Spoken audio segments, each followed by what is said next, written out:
नमस्कार प्रिय दर्शकों, स्वागत है आपका मेरे YouTube चैनल में। प्रिय दर्शकों, कौन से पुत्र की मृत्यु पिता से पहले हो जाती है? कौन सा पुत्र माँ बाप को दुख देने के लिए आता है? दर्शकों, इस प्रकार की घटनाएं अक्सर हमें देखने और सुनने को मिलती रहती हैं कि किसी पिता के सामने उसके जवान पुत्र की मृत्यु हो जाती है। किसी पुत्र ने अपने माता पिता को इतना दुख दिया कि शायद इतना दुख कोई शत्रु भी नहीं देता है। आखिर ऐसा क्यों होता है? प्रिय दर्शकों, वीडियो में आगे बढ़ने से पहले मेरी आपसे छोटी सी रिक्वेस्ट है कि मेरे चैनल को सब्सक्राइब और वीडियो को लाइक जरूर करें। तो दर्शकों, आइए समझते हैं इस कहानी के माध्यम से कि पिता से पहले पुत्र की मृत्यु क्यों हो जाती है। एक जंगल में मोर और मोरनी एक पेड़ पर घोंसला बनाकर रहते थे और वे दोनों आपस में ज्ञान धर्म की बातें किया करते थे। ऐसे ही एक दिन दोनों अपने घोंसले में बैठे थे तो मोरनी ने मोर से कहा, हे स्वामी, इस मृत्यु लोक में कुछ पुत्रों की मृत्यु पिता से पहले क्यों हो जाती है और कुछ पुत्र माता पिता को दुख क्यों देते हैं? ऐसा क्यों होता है? जिस पिता की आंखों के सामने उसके जवान पुत्र की मृत्यु हो जाए, उस पिता को कितना दुख होता होगा। जबकि होना यह चाहिए कि पहले पिता की मृत्यु हो और पुत्र ही पिता का दाह संस्कार करे। लेकिन कई बार कुछ अभक्त पिता को अपने हाथ से अपने पुत्रों का अंतिम संस्कार करना पड़ता है। ऐसी स्थिति में एक पिता जीवित ही मृत्यु के समान कष्ट भोगता है। कई बार कुछ बेटे अपने माँ बाप के साथ शत्रु जैसा व्यवहार करते हैं, उन्हें मारते पीटते हैं, उनकी देखरेख नहीं करते, उन्हें तन्हा छोड़ देते हैं। उसे भी एक पिता मृत्यु के समान कष्ट भोगता है। फिर मोर कहने लगा, हे प्रिय, सनातन धर्म शास्त्रों के अनुसार आपका यह जीवन पिछले जन्म पर आधारित होता है और यह भी जरूरी नहीं है कि पूरा जीवन ही पिछले जन्म पर आधारित हो, लेकिन पिछले जन्म का हमारा कुछ हिसाब किताब अगर बाकी रह जाता है तो वह हमें इस जन्म में पूरा करना पड़ता है। प्रिय दर्शकों, पहले हमें यह समझना होगा कि हमारा कर्म ही हमारी गति तय करता है। आपके द्वारा किया गया कर्म ही आपके भविष्य को निर्धारित करता है। अब मोर कहने लगा, हे प्रिय, कर्म 4 प्रकार के होते हैं।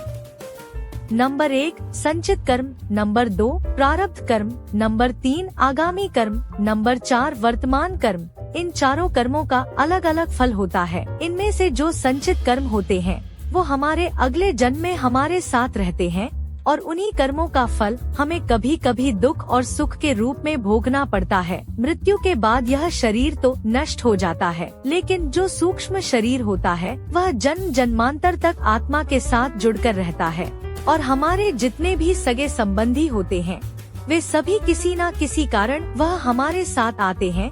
कभी किसी जन्म में, कभी किसी जन्म में वे सब हमारे कर्म का हिसाब चुकाने के लिए अलग अलग रूपों में आते रहते हैं। दर्शकों, मोर की बात सुनकर मोरनी कहने लगी, हे स्वामी, आपकी यह बात हमारी समझ से परे है, थोड़ा और सरल भाषा में हमें समझाइए। तो मोर कहने लगा, हे प्रिय, ध्यान से सुनना, मैं तुम्हें एक अद्भुत और रहस्यमय कथा सुनाता हूँ। इस कथा के माध्यम से आपको यह जवाब मिल जाएगा कि पुत्र की मृत्यु पिता से पहले क्यों हो जाती है। मोर कहने लगा, हे प्रिय, एक गांव में एक किसान रहता था। उसके परिवार में उसकी पत्नी और एक लड़का था। कुछ सालों के बाद किसान की पत्नी की मृत्यु हो जाती है। जिस समय किसान की पत्नी की मृत्यु हुई उस समय लड़के की उम्र मात्र 11 साल की थी। तब किसान ने अपनी दूसरी शादी कर ली। उसके बाद किसान की दूसरी पत्नी से भी एक पुत्र पैदा होता है। प्रिय दर्शकों, अब किसान की दूसरी पत्नी की भी मृत्यु हो जाती है। तब किसान अपने दोनों बेटों के साथ अकेला रह जाता है। कुछ समय बाद किसान का जो बड़ा बेटा था, जब वह विवाह योग्य हो जाता है तो किसान ने बड़ी धूमधाम से अपने बड़े बेटे का विवाह करवा दिया। दर्शकों, धीरे धीरे कुछ समय बाद किसान बीमार पड़ जाता है। बीमारी के चलते उसकी ज्यादा हालत खराब हो जाती है और एक दिन उसकी भी मृत्यु हो जाती है। किसान का जो छोटा बेटा था, जो उसकी दूसरी पत्नी का था, वह अपने सौतेले भाई के साथ रहने लगता है। बड़ा भाई अपने छोटे भाई को बड़े प्रेम से रखता था। धीरे धीरे समय गुजरता चला गया। एक दिन किसान का छोटा लड़का बीमार हो जाता है। उसकी हालत ज्यादा खराब रहने लगी तो बड़े भाई ने आसपास के वैद्य से उसका इलाज करवाया, लेकिन उसे कोई राहत नहीं मिली। अब मोर कहता है, हे प्रिय, ध्यान से सुनना, बड़ी ही अद्भुत कहानी है। किन कर्मों से पिता से पहले पुत्र की मृत्यु हो जाती है। दोस्तों, जब बड़े भाई ने अपने छोटे भाई का कई वैद्य हकीमों से उपचार करवाया, परंतु उसकी हालत में कोई सुधार नहीं हुआ। छोटे भाई की दिन बदन तबीयत बिगड़ती जा रही थी। काफी धन छोटे भाई के इलाज में खर्च हो चुका था। इलाज कराते कराते बड़ा भाई अब थक चुका था। एक दिन बड़े भाई ने अपनी पत्नी से सलाह ली, यदि मेरा छोटा भाई जो सौतेली माँ का है, अगर यह मर जाए तो हमें इसके इलाज के लिए पैसा खर्च नहीं करना पड़ेगा और जायदाद में भी आधा हिस्सा हमें नहीं देना पड़ेगा। इसके हिस्से की सारी जमीन जायदाद फिर हमारी हो जाएगी। दर्शकों, अपने भाई की जान से ज्यादा प्यारी उसके बड़े भाई को अपनी धन दौलत और भाई की धन दौलत लग रही थी। तभी तो कहते हैं, ना बाप बड़ा ना भैया, सबसे बड़ा रुपया। पति का सुझाव उसकी पत्नी को भी बहुत अच्छा लगा। तब उसकी पत्नी कहती है, अजी ऐसे हम इसे मार भी तो नहीं सकते। यदि इसे मार दिया तो लोग समझेंगे कि हमने लालचवश इसे मार डाला है। क्यों ना हम यह काम किसी वैद्य से करवाएं।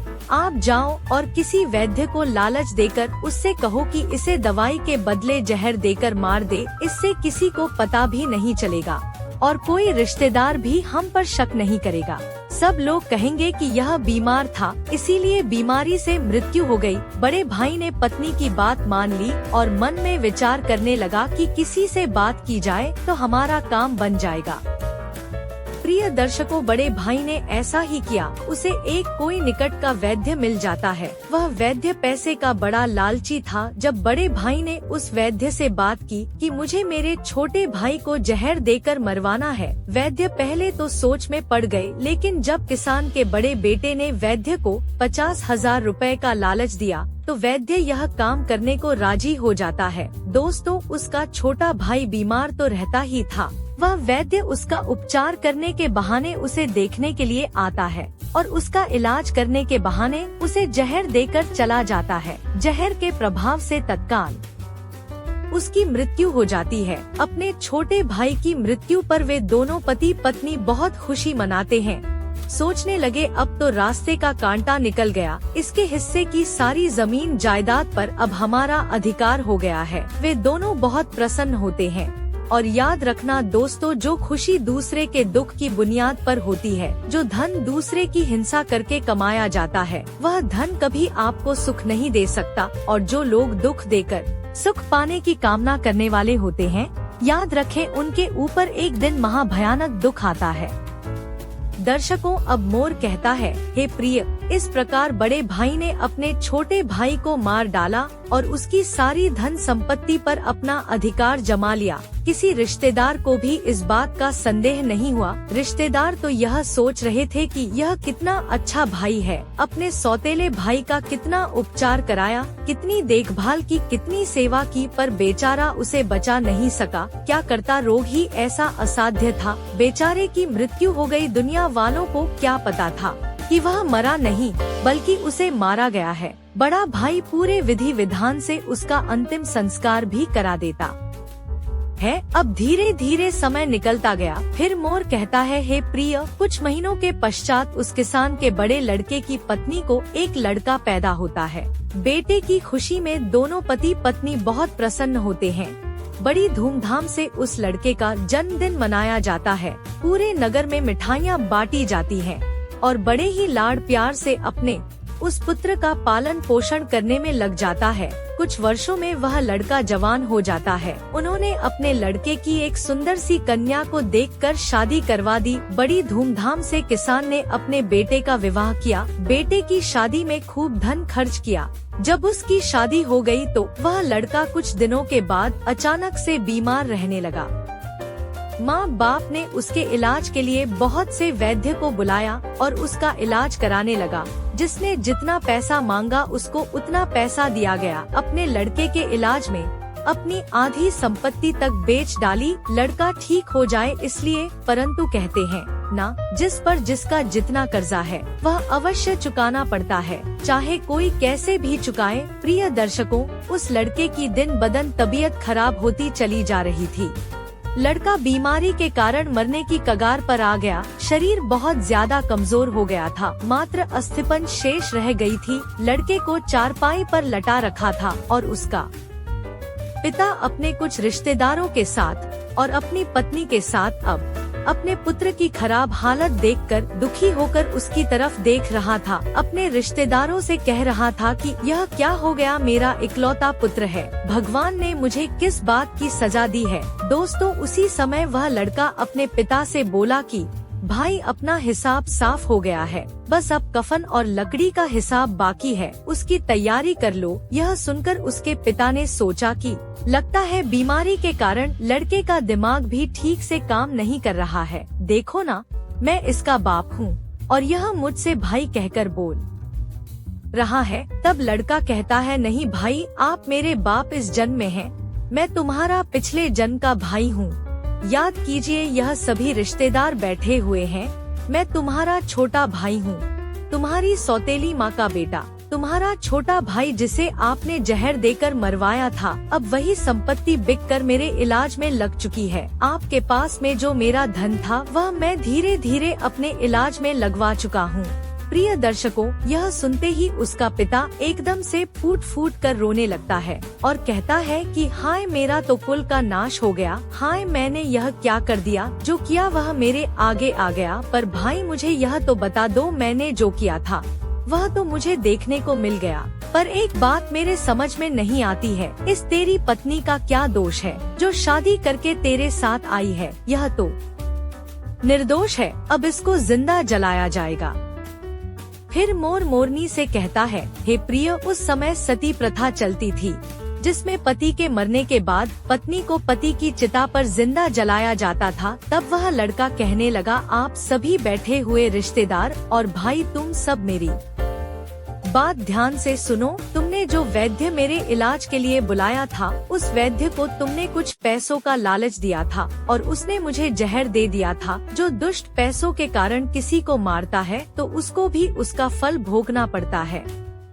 अब मोर बोला, वो लड़का कह रहा था कि जिस वैद्य ने मुझे जहर खिलाया था, तुम्हें उसका क्या पता है? तब उसके पिता ने कहा, हाँ बेटा, मुझे पता है, आपकी मौत के 3 साल बाद वह वैद्य भी मर गया था। लड़के ने कहा, वही वैद्य मेरी पत्नी के रूप में मेरे घर में आया है, मेरे मरने पर अब इसे जिंदा जलाया जाएगा, इसको भी इसके कर्म का फल अवश्य भोगना पड़ेगा। हमारे जीवन में आने वाली पात्र और प्रत्येक घटनाएं हमारे ही कर्मों का फल होता है। हम जैसा बोते हैं वैसा ही हमें काटने को मिलता है। आज नहीं तो कल हमें हमारे कर्म का फल जरूर मिलेगा। जीवन के हर कठिन प्रश्न का जीवन से ही हल मिलता है। जितना गहरा कुआं होगा उतना ही मीठा जल मिलता है। फिर मोर मोरनी से कहता है, हे प्रिय, ऐसा कहकर वह किसान पुत्र मृत्यु को प्राप्त हो जाता है। उस किसान का दूसरा कोई पुत्र नहीं था, उसकी सारी संपत्ति का नाश हो जाता है। उसकी मृत्यु के बाद जो उसकी पत्नी थी, उसको भी उसके साथ जिंदा जला दिया गया। उस वैद्य को भी उसके कर्म का फल मिल जाता है। जिसने लालचवश उस किसान के पुत्र को जहर दिया था, वैद्य को मरकर उसकी पत्नी बना था, उसे भी मृत्यु के महाभयंकर कष्ट से होकर गुजरना पड़ा। प्रिय दर्शकों, इधर मोर मोरनी से कहता है, हे प्रिय, इस दुनिया में 4 प्रकार के पुत्र होते हैं और जो काम उसने किए हैं उन कामों का भुगतान भी किया जाता है। यह बात सुनकर मोरनी कहने लगी, हे स्वामी, 4 प्रकार के पुत्र कौन से होते हैं? तब मोर कहता है, हे प्रिय, शास्त्रों में 4 प्रकार के पुत्र बताए गए हैं। पहला पुत्र होता है ऋणानुबंध, दूसरा पुत्र होता है शत्रु पुत्र, तीसरा पुत्र होता है उदासीन और चौथा पुत्र होता है सेवक। ध्यान रखिए, जो पहले 2 पुत्र हैं, ऋणानुबंध पुत्र और शत्रु पुत्र, यह दोनों पुत्र आपके कर्मों के अनुसार ही आपके घर में जन्म लेते हैं। तो इनकी मृत्यु पिता से पहले हो जाती है। अगर किसी पुत्र की मृत्यु पिता से पहले हो जाए तो समझ लेना कि वह ऋणानुबंध और शत्रु पुत्र पैदा हुआ है। प्रचलित मान्यताओं के अनुसार यदि आपने अपने पूर्व जन्म में किसी को किसी भी प्रकार का दुख पहुंचाया है और वह व्यक्ति आपसे किसी भी तरह का बदला लेना चाहता है, लेकिन वह किसी कारणवश बदला नहीं ले पाया क्योंकि वह कमजोर था और वह इसी तरह तड़प कर मर जाता है, तो निश्चित मानिए वह व्यक्ति इस जन्म में आपका पुत्र बनकर लौटेगा और फिर वह अपना बदला पूरा जरूर करेगा और आपको अपने ही पुत्र की मृत्यु देखनी पड़ेगी। जरा सोचिए, अगर किसी के सामने उसके पुत्र की मृत्यु हो जाए तो उस पिता को कितना अनीय दुख होता है। इसका मतलब यह होता है कि यदि आपका पुत्र आपको मृत्यु तुल्य कष्ट दे रहा है तो समझ लेना कि आपके पिछले जन्म का वह शत्रु हो सकता है या वह व्यक्ति हो सकता है जिसको आपने कभी मृत्यु तुल्य कष्ट दिया होगा। ऐसी संतान आपके जीवन को हर तरह से कष्टों से भर देती है, आपका जीवन नर्क बना देती है। ऐसी संतान आपको मारती है, सताती है, आपकी धन संपत्ति को बर्बाद कर देती है और एक दिन आपको भीख मांगने पर मजबूर कर देती है। तो इस तरह से पिता से पहले वही दो पुत्र मरते हैं जो ऋणानुबंध होते हैं और जो पुत्र शत्रु होते हैं। अपने कर्मों का लेखा जोखा पूरा करने के लिए किसी के यहाँ आकर के जन्म धारण करते हैं।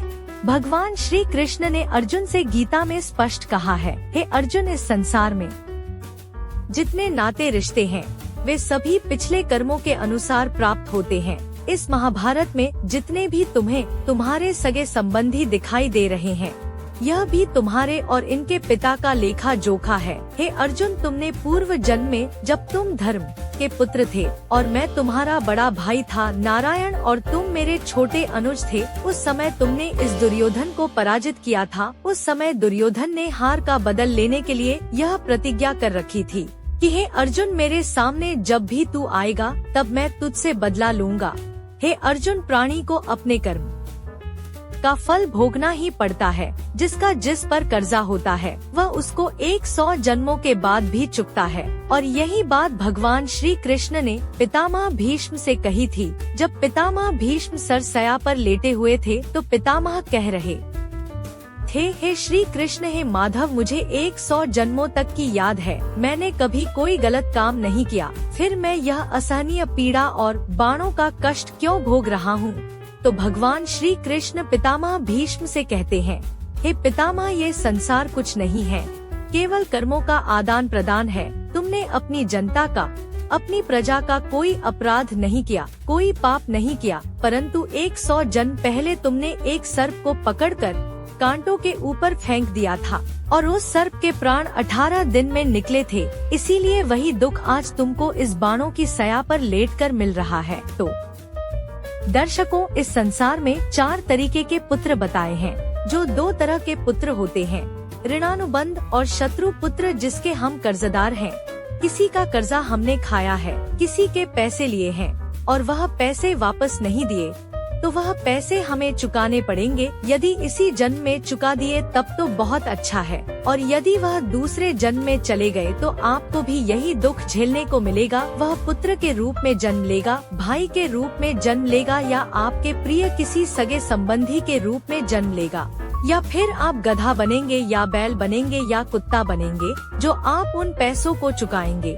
आपको कर्ज तो जरूर चुकाना पड़ेगा, यही शाश्वत विधान है, यही प्रकृति का नियम है। हर क्रिया की प्रतिक्रिया जरूर होती है, और जो दूसरे तरीके का पुत्र यानी शत्रु पुत्र होता है वह भी आपसे बदला नहीं छोड़ेगा। आपके पास कोई गरीब रहता है, कोई कमजोर रहता है और आप ताकतवर है, उस पर आप अपना बल प्रयोग कर रहे हैं, उसे मृत्यु के समान यातनाएं दे रहे हैं, तो यह यातना उसकी आत्मा सहेगी। वह भी मौका मिलने पर आपको उतनी ही भयंकर यातनाएं देगा और आप उन यातना से आहत हो जाएंगे, चाहे वह पुत्र के रूप में हो, पिता के रूप में दे या पत्नी के रूप में। दोस्तों, इस प्रकार से पहले वाले 2 पुत्रों की मृत्यु पिता से पहले हो जाती है और बाकी के जो 2 पुत्र होते हैं, उदासीन और सेवक, उनकी मृत्यु पिता के बाद होती है। यानी कि पिता पुत्रों की मृत्यु नहीं देखता। तो हमेशा हमें ध्यान रखना चाहिए कि किसी और का हम ना ले, अगर ले तो फिर उसको वापस दे।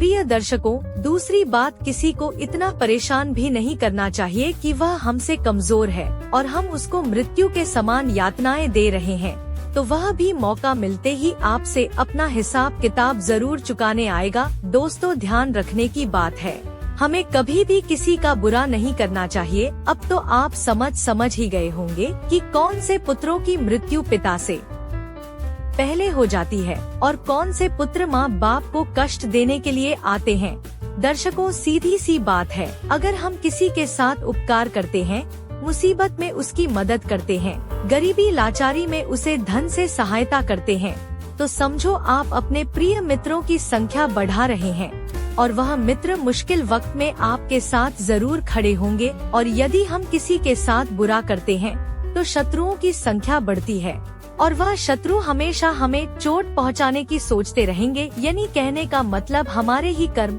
सुख और दुख बनकर हमारे पास देर से ही सही लौट कर आते हैं। अंतर सिर्फ इतना है, अगर कर्म जल्दी लौटते हैं तो उनका ब्याज कम मिलता है और 2-4 जन्म लेकर आते हैं तो ब्याज ज्यादा चुकाना पड़ता है। हर दुख से उबार देते हैं।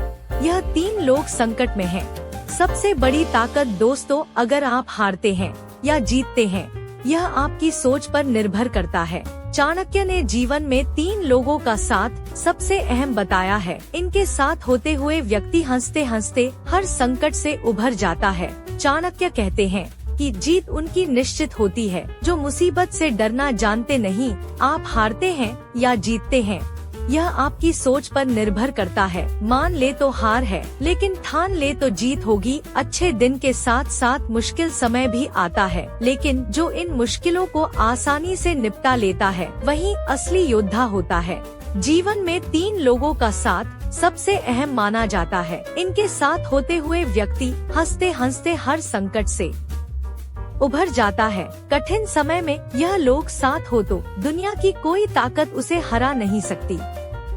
जो पति पत्नी सुख दुख में परछाई की तरह एक दूसरे के साथ खड़े रहते हैं, उन्हें मुश्किल समय में भी कोई परेशानी नहीं होती है। कठिन समय में समझदार जीवन साथी का साथ होना ढाल की तरह काम करता है। संस्कारी और समझदार पार्टनर की बदौलत इंसान सफलता की सीढ़ी जरूर चढ़ता है। संतान का सही आचरण संतान माता पिता का सहारा होती है। एक अच्छे आचरण वाली संतान माता पिता पर कभी दुख का बादल नहीं मंडराने देती है।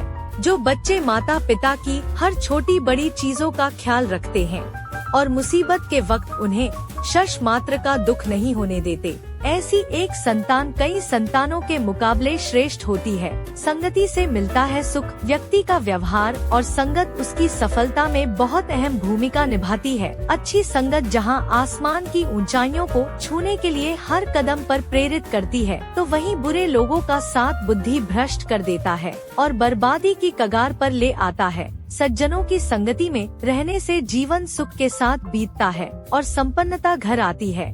दर्शकों, आज की यह वीडियो आपको अच्छी लगी हो तो हमारे चैनल को सब्सक्राइब जरूर करें। मिलते हैं अगली वीडियो में, तब तक के लिए जय हिंद, वंदे मातरम।